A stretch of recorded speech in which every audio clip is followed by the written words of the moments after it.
My name is Dr. Sewell. I'm the pediatrician at Hillside Children's Center in Rochester, New York, and I worked with the rest of the Hillside staff to establish restraint policies that will protect our clients and our staff. Asphyxia is caused by any situation that interferes with the body's ability to bring in oxygen through respiration. The brain and the heart are the vital organs that are most immediately affected. Examples would include smothering or aspirating vomit, either of which can occur in an improper restraint. Positional asphyxia is the blockage of breathing caused directly by the position in which the person is being restrained. While anyone can succumb to asphyxia under certain conditions, there are factors that increase the risk. One is being in a hot, humid environment. Another is obesity, especially if the excess weight is in the abdomen. Being under the influence of alcohol or drugs, which can increase agitation or combativeness. Engaging in prolonged physical exertion, which of course is what happens in a prolonged restraint. Pre-existing medical conditions, especially asthma or a heart problem. A major trigger for many asthmatics is the physical exertion that occurs in a restraint. Consider how many young people in care may have one or more of these risk factors, increasing the risk of death during a struggle. It helps to understand the basic physiology of a struggle and how it affects respiration. Breathing is accomplished in two ways. Air is pulled into the lungs by raising the ribs and by contracting the diaphragm. As the diaphragm contracts, it has to push down on the contents of the abdomen. That's why abdominal obesity is such a big problem. When face down on the floor, a person has to lift his whole trunk to take in a breath, and pressure on the abdomen makes it harder to contract the diaphragm. For an individual experiencing air hunger and oxygen deficiency, the natural reaction is to struggle more violently in order to breathe.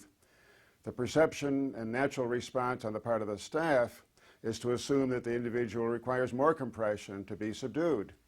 It doesn't take long for this to become a vicious cycle in which greater compression causes greater air hunger, that creates more struggling, that leads to more compression, and suddenly and unfortunately, the price of tranquility is death.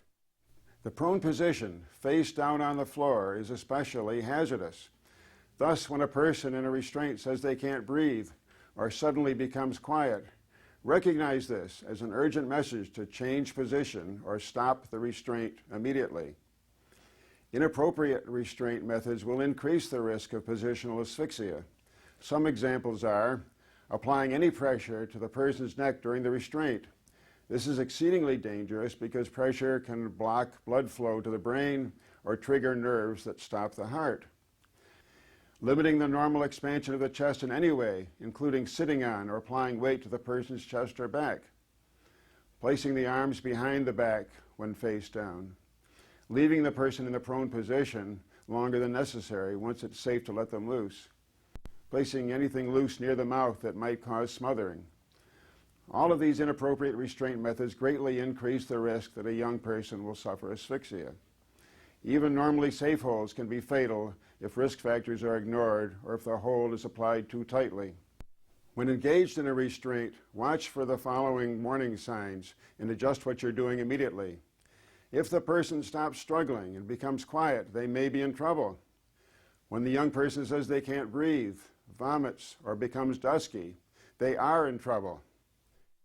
Our hope is that awareness of asphyxia and the risks inherent in doing any physical restraint will help reduce the number of restraints, prevent injuries and fatalities, and keep young people safe.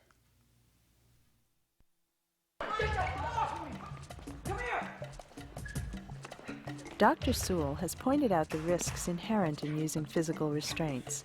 The following demonstrations illustrate methods that promote the safety of the young people in our care when using a protective stance, releases, and physical restraint techniques.